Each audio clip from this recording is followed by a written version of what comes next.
డబ్బు, అనారోగ్యం, ఉద్యోగం, వ్యాపారం, అప్పులతో బాధపడుతున్నారా? మీకోసమే launch your future programme.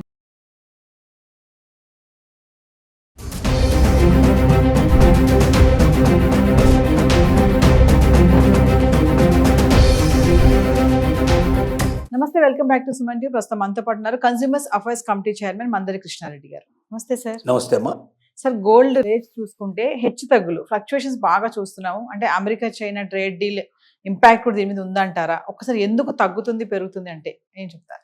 Gold విషయం మనం చాలాసార్లు మాట్లాడుకున్నాం, ఇప్పుడు కూడా మనం మాట్లాడుకుంటున్నాం. గోల్డ్ అనేది ఏ ఒక్క కారణం చేత తగ్గడం కానీ పెరగడం కానీ జరగదు. ప్రపంచంలో ఉండే అనేక రకాల విషయాల మీద, ప్రపంచ ట్రేడింగ్ మీద, డాలర్ యొక్క రేటు మీద, డాలర్ యొక్క ఫ్లక్చుయేషన్స్ మీద, స్టాక్ మార్కెట్ల స్థిరత్వం మీద, ఇలాంటి అనేక రకాల కారణాల మీద ఆధారపడి మనకు గోల్డ్ రేట్ ఉంటుంది. ఈ పరిస్థితుల్లో ఏమైందంటే మొత్తం వరల్డ్లోనే మనం ఔన్స్ రేటు తగ్గిపోవడం ఒకసారి, లేదా కొంచెం పెరిగిపోవడం ఒకసారి జరుగుతుంది. ఈ ఫ్లక్చుయేషన్స్లో కొట్టుకుంటుంది. 90,000 నుంచి ₹1,00,000 మధ్యలో తారాడుతుంది. ఒక్కోసారి కొంచెం పెరగచ్చు, ఒక్కోసారి తగ్గొచ్చు. ఇట్లా కొంతకాలం ఉండే అవకాశాలు ఉన్నాయి. వెంటనే మరీ పెరగడం కానీ వెంటనే మరీ తగ్గడం కానీ ఉండదు. ఈ కొద్ది పెరగడం కొద్ది తగ్గడం ఇలాగ జరుగుతూ ఒక 2-3 నెలల వరకు ఇదే పరిస్థితులు ఉండే అవకాశం ఉంది. ముఖ్యంగా దానికి ట్రంప్ విధానాలే కారణం. ట్రంప్ ట్రేడింగ్ చైనాతో ముందర ఏం చేశారంటే మిగతా దేశాలన్నిటికీ తగ్గించేసేసి చైనాకు మాత్రం బాగా పెంచేసి అలా కొద్ది రోజులు వీళ్ళిద్దరు తారసపడ్డారు. ఇప్పుడు చైనా అమెరికా కాంప్రమైజ్ అయింది. కాంప్రమైజ్ అవ్వడంలో ఏమైందంటే వీళ్ళకి రేటు తగ్గించేసి వీళ్ళ ట్యాక్సెస్ తగ్గించారు, వాళ్ళ ట్యాక్సెస్ తగ్గించారు. ఇద్దరు ఇప్పుడు బాయ్ అనే పరిస్థితి ఏర్పడింది, సిచ్యువేషన్. మిగతా దేశాలతో కూడా ఇంకా పూర్తిగా 100% విధానాలు ఇంకా రాలేదు. ఇంకా చర్చల్లో కొన్ని దేశాలు ఉన్నాయి, కొన్ని ఐటమ్స్ ఇంకా చర్చల్లో ఉన్నాయి. ఇలా జరుగుతూ ఉంది. ఈ ట్రేడ్ విధానాలు కూడా ఒక రకంగా గోల్డ్ మీద ఎఫెక్ట్ పడే పరిస్థితులు ఉన్నాయి. తర్వాత ముఖ్యంగా స్టాక్ మార్కెట్ కుదేలు ఒకసారి బాగా పెరగడం కానీ ఒకసారి బాగా తగ్గడం కానీ ఇట్లా జరుగుతుంది.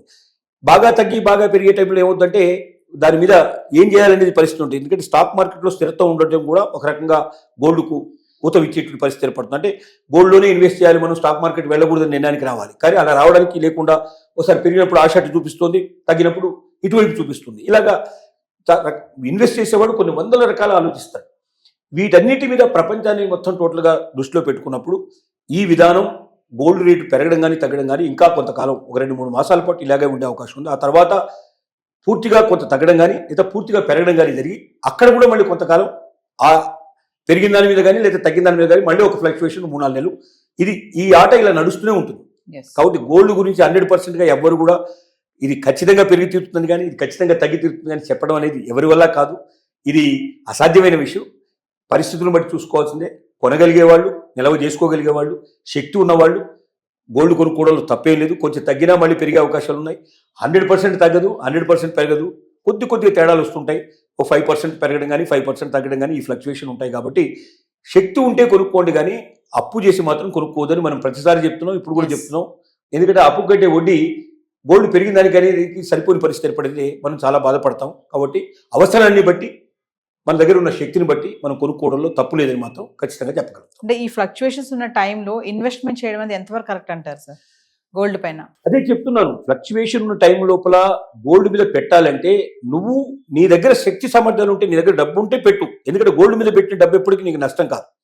100-200 పెరుగునవే ఇప్పుడు కాకపోతే ఇంకా కొనకాలం ఎప్పుడో పెరుగుతుంది. పెరిగినప్పుడే అమ్ముతాం, తగ్గినప్పుడు అమ్మవు కదా. కాబట్టి ఆ రకంగా చూసుకుంటే డెఫినెట్గా కొద్ది గొప్ప బెనిఫిట్ అవుతుంది. కానీ నువ్వు అప్పు చేసావు, ₹2 వడ్డీకో, ₹3 వడ్డీకో, ₹4 వడ్డీకో తీసుకొచ్చి నువ్వు గోల్డ్ కొంటే పెరగకపోతే, నువ్వు అనుకున్నంత రేట్లో పెరగకపోతే నీకు నష్టం వస్తుంది. కాబట్టి అలాంటి నష్టాల బారిన పడకుండా శక్తి సామర్థ్యం వాడు కొనుక్కోవచ్చని మాత్రం మనం అడ్వైజ్ చేస్తాం. మరి ఈ టైంలో మనం రీసెంట్ ఒక వీడియోలో మాట్లాడుకున్నాం, ఆర్బీఐ గోల్డ్ లోన్ పైన కొంచెం చేంజెస్ చేసింది అనేసి. మరి ఈ టైంలో ఆ లోన్స్ అనేవి ఎలా ఉంటాయంట, తీసుకోవచ్చు అంటారు ఈ టైం ఫ్లక్చుయేషన్స్ టైంలో? ఇంతకుముందు ఆర్బీఐ రూల్స్ ప్రకారంగా గోల్డ్ మీద లోన్ తీసుకున్న వాళ్ళు 3 సంవత్సరాల తర్వాత తిరిగి మొత్తం చెల్లించాలి. అంటే మళ్ళీ అవసరమైతే మళ్ళీ లోన్ తీసుకోవాలి, ఆ పద్ధతి ఉండేది. కానీ ఇప్పుడు ఆర్బీఐ కొత్తగా విధించిన నిబంధన ప్రకారంగా 1 సంవత్సరం మాత్రమే గోల్డ్ లోను తీసుకోవడానికి అవకాశం ఉంటుంది. అంటే 1 ఇయర్ తర్వాత వడ్డీతో సహా మొత్తం కట్టేసి మనం గోల్డ్ మనం తీసుకొని మళ్ళీ అవసరమైతే మళ్ళీ దాని మీద లోన్ తీసుకోవచ్చు. ఈ పరిస్థితుల్లో ఏమవుతుందంటే ముఖ్యంగా పల్లెటూరులో ఉండేటువంటి వాళ్ళు ఎక్కువ భాగం, మన గ్రామీణ జనాభా మనకు ఎక్కువ, పట్టణాల జనాభాతో పోల్చినట్టయితే 70% మనకు గ్రామీణ జనాభా ఉంది. అర్బనీకరణ జరిగినటువంటి దాంట్లో అటు ఇటు కాకుండా కొంత జనాభా ఉన్నా కూడా మనకు పల్లెటూరులో ఉండేటువంటి వాళ్ళ పరిస్థితి ఏంటంటే క్రాప్స్ కోసం కానీ, అంటే పొలాల కోసం, పంటల కోసం, తర్వాత పెళ్లిళ్ళ కోసం, శుభకార్యాల కోసం, ల్యాండ్ కొనుక్కోవడం కోసం, ఇలాంటి వాటికి గోల్డ్ లోన్ ఉపయోగిస్తారు. ఈ గోల్డ్ డబ్బున్నప్పుడల్లా గోల్డ్ కొనుక్కొని పెట్టుకొని ఇలాంటి లోన్స్ తీసుకొని 3 సంవత్సరాలు అంటే ఏదో రకం ఒక సంవత్సరం పంట పండినా పండకపోయినా 2వ సంవత్సరం పండి తీర్చుకోవడానికి అవకాశం వాళ్ళకి 3 ఏళ్లలో అయితే సులభంగా తీర్చుకునేవాళ్ళు. మళ్ళీ అది పెట్టి మళ్ళీ తీసుకొని మళ్ళీ అవసరమైతే లోన్ తీసుకునే వాళ్ళు. ఇలాగా హాయిగా వాళ్ళ జీవితం గడిచేది. ఎక్కువ భాగం పల్లెటూళ్ళలో గోల్డ్ లోను కంపేర్ చేస్తే పట్టణాల కన్నా ఎక్కువగా గోల్డ్ లోన్ తీసుకుంటున్నారని మనకు అర్థమవుతుంది. మనకు ఉన్నటువంటి సర్వేలు చెప్తున్నాయి. కానీ ఇప్పుడు RBI 1 సంవత్సరంలోనే తిరిగి మొత్తం కట్టాలన్నప్పుడు చాలా కష్టం ఉంటుంది. ఎట్లా కట్టాలి? డబ్బు కట్టకపోతే గోల్డ్ బయటికి రాదు. మరి కట్టకపోతే గోల్డ్ వెల వేసేస్తారు, ఎవడో తీసుకెళ్ళిపోతాడు. దాని మీద ఇచ్చేది 60% 70% లోన్ ఇస్తారు. అంటే నేను ₹1,00,000 గోల్డ్ పెడితే నాకు 60,000 వచ్చింది, 40,000 దాంట్లోనే ఉండింది. నేను ఈ 60,000 కడితే కానీ నాకు ₹1,00,000 నా చేతికి రావు. నేను 60,000 కట్టలేకపోతే నేను ₹1,00,000 పోగొట్టుకుంటాను. ఈ భయం ఉన్నప్పుడు గోల్డ్ లోన్స్ తీసుకోవడానికి ఎక్కువగా వాళ్ళు సిద్ధపట్టలేదు. గోల్డ్ లోన్ ఎప్పుడైతే సిద్ధపట్టలేదో గోల్డ్ కొనడానికి కూడా వెనక చేస్తున్నారు.